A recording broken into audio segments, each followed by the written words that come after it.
মদিনার মসজিদের এক কোণে হঠাৎ জ্ঞান হারিয়ে লুটিয়ে পড়লেন এক ব্যক্তি। পথচারীরা ভাবলেন হয়তো মৃগী রোগে আক্রান্ত, কিন্তু কেউ জানতো না সেটি ছিল একটানা কয়েকদিন প্রচণ্ড ক্ষুধার কারণে। তিনি ছিলেন আবু হুরায়রা রাদিয়াল্লাহু আনহু। পেটের ক্ষুধার জ্বালায় তিনি মাঝে মধ্যে পেটে পাথর বেঁধে রাখতেন।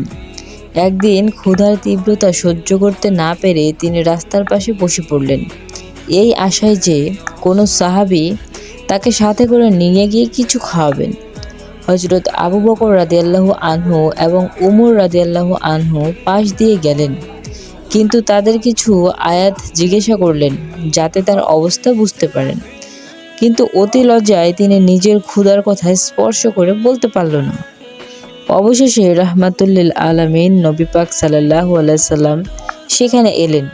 তিনি আবু হুরায়রা রাদিয়াল্লাহু আনহুর চেহারার দিকে তাকিয়েই তার মনের অবস্থা বুঝে ফেললেন।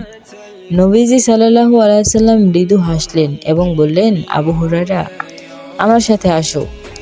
নবীজি সাল্লাল্লাহু আলাইহি সাল্লাম তাকে নিজের ঘরে নিয়ে গেলেন। সেখানে এক পেয়ালা দুধ উপহার হিসেবে দিলেন। নবীজি সাল্লাল্লাহু আলাইহি সাল্লাম নিজে পান না করে প্রথমে আবু হুরায়রা রাদিয়াল্লাহু আনহুকে পান করতে বললেন। তিনি তৃপ্তি ভরে পান করলেন। এরপর নবী পাক সাল্লাল্লাহু আলাইহি সাল্লাম আবার বললেন, আরও পান করো। এভাবে কয়েকবার পান করার পর আবু হুরায়রা রাদিয়াল্লাহু আনহু বললেন, হে আল্লাহর রাসূল, যার হাতে আমার প্রাণ, তার কসম, আমার পেটে আর এক বিন্দুও জায়গা নেই। এটাই ছিল তার জীবন।